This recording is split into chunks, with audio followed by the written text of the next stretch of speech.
Bonjour et bienvenue pour cette nouvelle vidéo où on va encore une fois parler de Jules Verne, enfin Voyage au centre de la Terre. Et nous sommes partis pour le chapitre 15.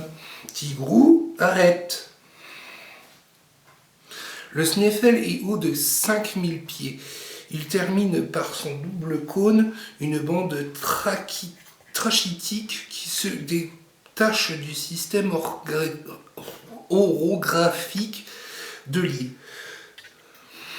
De notre point de départ, on ne pouvait voir ces deux pics se profiler sur le fond grisâtre du ciel. J'apercevais seulement une énorme calotte de neige abaissée sur le front du géant. Nous marchions en file, précédés du chasseur. Celui-ci remontait d'étroits sentiers où deux personnes n'auraient pu aller de front. Toute conversation devenait donc à peu près impossible. Au-delà de la muraille basaltique du fjord de Strapi se présenta d'abord un sol de tourbe herbacée et fibreuse, résidu de l'antique végétation des marécages de la presqu'île. La masse de ce combustible encore inexploité suffirait à chauffer pendant un siècle toute la population de l'Islande. Cette vaste tourbière mesurée du fond de certains ravins avait souvent 70 pieds de haut et présentait des couches successives de détritus carbonisés séparés par des feuilles de tuf ponceux. En véritable neveu du professeur Lindenbrock et malgré mes préoccupations, j'observais avec intérêt les curiosités minéralogiques étalées dans ce vaste cabinet d'histoire naturelle. En même temps, je refaisais dans mon esprit toute l'histoire géologique de l'Islande. Cette île si curieuse et évidemment sortie du fond des eaux à une époque relativement moderne. Peut-être même s'élève-t-elle encore par un mouvement insensible. S'il en est ainsi, on ne peut attribuer son origine qu'à l'action des feux souterrains. Donc dans ce cas, la théorie de Humphrey Davy, le document de Saknussemm, les prétentions de mon oncle, tout s'en allait en fumée. Cette hypothèse me conduisit à examiner attentivement la nature du sol, et je me rendis bientôt compte de la succession des phénomènes qui présidèrent à sa formation. L'Islande, absolument privée de terrain sédimentaire, se compose uniquement de tufs volcaniques, c'est-à-dire d'un agglomérat de pierres et de roches d'une texture poreuse. Avant l'existence des volcans, elle était faite d'un massif trappéen, lentement soulevé au-dessus des flots par la poussée des forces centrales. Les feux intérieurs n'avaient pas encore fait irruption au dehors. Mais plus tard, une large fente se creusa diagonalement du sud-ouest au nord-est de l'île, par laquelle s'épancha peu à peu toute la pâte trachytique. Le phénomène s'accomplissait alors sans violence. L'issue était énorme, et les matières fondues, rejetées des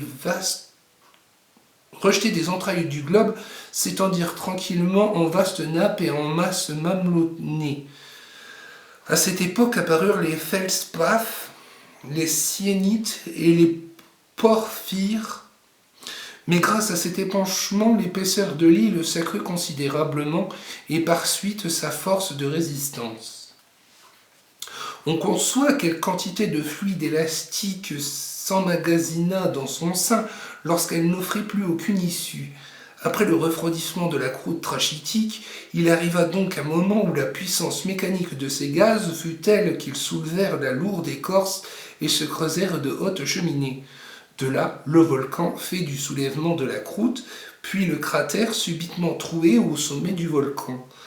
Alors, aux phénomènes éruptifs succédèrent les phénomènes volcaniques. Par les ouvertures nouvellement formées s'échappèrent d'abord des déjections basaltiques, dont la plaine que nous traversions en ce moment offrait à nos regards les plus merveilleux spécimens. Nous marchions sur ces roches pesantes d'un gris foncé que le refroidissement avait moulées en prisme à base hexagone. Au loin se trouvait un grand nombre de cônes aplatis, qui furent jadis autant de bouches ignivomes. Puis l'éruption basaltique épuisée, le volcan, dont la force s'accrut de celle des cratères éteints, donna au passage aux laves et à ces tufs de cendres et de scories dont j'apercevais les longues coulées éparpillées sur ses flancs comme une chevelure opulente. Telle fut la succession des phénomènes qui constituèrent l'Islande. Tous provenaient de l'action des feux intérieurs et supposaient que la masse interne ne demeurait pas dans un état permanent d'incandescente liquidité. C'était folie, folie surtout de prétendre atteindre le centre du globe. Je me rassurais donc sur l'issue de notre entreprise tout en marchant à l'assaut du Snæfell. La route devenait de plus en plus difficile, le sol montait, les éclats de roches s'ébranlaient, et il fallait la plus scrupuleuse attention pour éviter des chutes dangereuses. Hans s'avançait tranquillement, comme sur un terrain uni. Parfois il disparaissait derrière les grands blocs et nous le perdions de vue momentanément. Alors un sifflement aigu échappé de ses lèvres indiquait la direction à suivre. Souvent aussi il s'arrêtait, ramassait quelques débris de roc, les disposait d'une façon reconnaissable et formait ainsi des amers destinés à indiquer la route du retour. Précaution bonne en soi, mais que les événements futurs rendirent inutiles. 3 fatigantes heures de marche nous avaient amenés seulement à la base de la montagne. Là, Hans fit signe de s'arrêter et un déjeuner sommaire fut partagé entre tous. Mon oncle mangeait les morceaux de double pour aller plus vite. Seulement cette halte de réfection étant aussi une halte de repos, il dut attendre le bon plaisir du guide qui donna le signal du départ 1 heure après. Les 3 Islandais, aussi taciturnes que leurs camarades le chasseur, ne prononcèrent pas un seul mot et mangèrent sobrement. Nous commencions maintenant à gravir les pentes du Snæfell. Son neigeux sommet, par une illusion d'optique fréquente dans les montagnes, me paraissait fort rapproché. Et cependant, que de longues heures avant de l'atteindre. Quelle fatigue surtout! Les pierres qu'aucun ciment de terre, aucune herbe ne liait entre elles s'éboulaient sous nos pieds et allaient se perdre dans la plaine avec la rapidité d'une avalanche. En de certains endroits, les flancs du mont faisaient avec l'horizon un angle de 36 degrés au moins. Il était impossible de les gravir.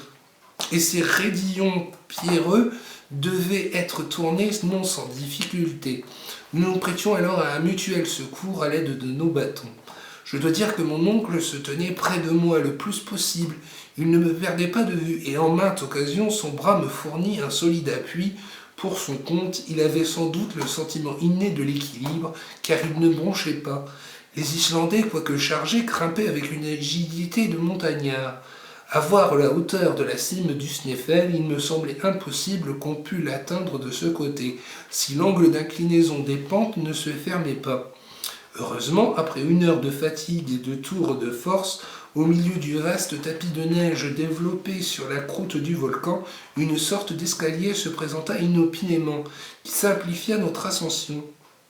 Il était formé par l'un de ces torrents de pierres rejetés par les éruptions, et dont le nom islandais était Stina.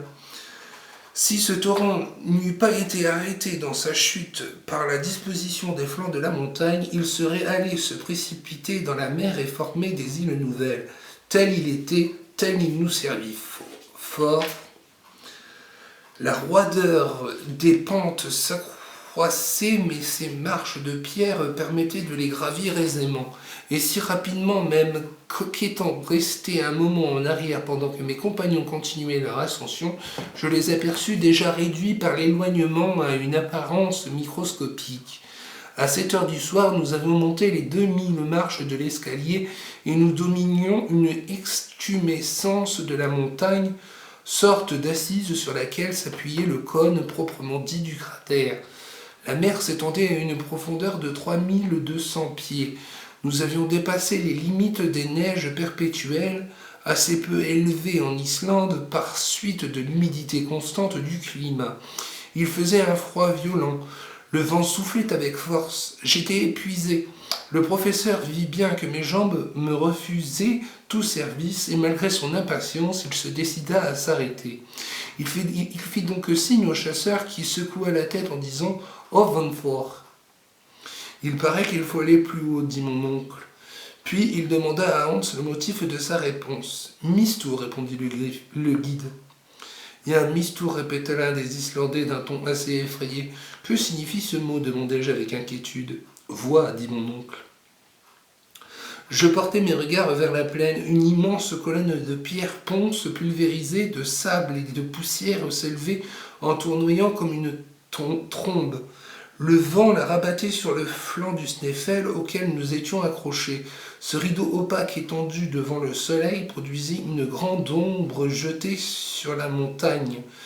Si cette trombe s'inclinait, elle devait inévitablement nous enlacer dans ses tourbillons, ce phénomène assez fréquent lorsque le vent souffle des glaciers prend le nom de mistour en langue islandaise. Astic, Astic, s'écria notre guide. Sans savoir le danois, je compris qu'il nous fallait suivre Hans au plus vite. Celui-ci commença à tourner le cône du cratère, mais en biaisant de manière à faciliter la marche. Bientôt, la trombe s'abattit sur la montagne qui tressaillit à son choc. Les pierres saisies dans les remous du vent volèrent en pluie comme une éruption. Nous étions heureusement sur le versant opposé et à l'abri de tout danger. Sans la précaution du guide, nos corps déchiquetés, réduits en poussière, fussent retombés au loin comme le produit de quelques météores inconnus. Cependant, Hans ne jugea pas prudent de passer la nuit sur les flancs du cône. Nous continuâmes notre ascension en zigzag. Les 1500 pieds qui restaient à franchir prirent près de 5 heures. Les détours, les biais et contre-marches mesuraient 3 lieues au moins. Je n'en pouvais plus, je succombais au froid et à la faim. L'air un peu raréfié ne suffisait pas au jeu de mes poumons. Enfin, à 11 heures du soir, en pleine obscurité, le sommet du Sneffel fut atteint, et avant d'aller m'abriter à l'intérieur du cratère, j'eus le temps d'apercevoir le soleil de minuit au plus bas de sa carrière, projetant ses pâles rayons sur l'île endormie à mes pieds. Et c'est fini pour le chapitre 15 de Voyage au centre de la Terre de Jules Verne. Il ne me reste plus qu'à vous souhaiter de revenir bientôt pour de nouvelles aventures. Au revoir!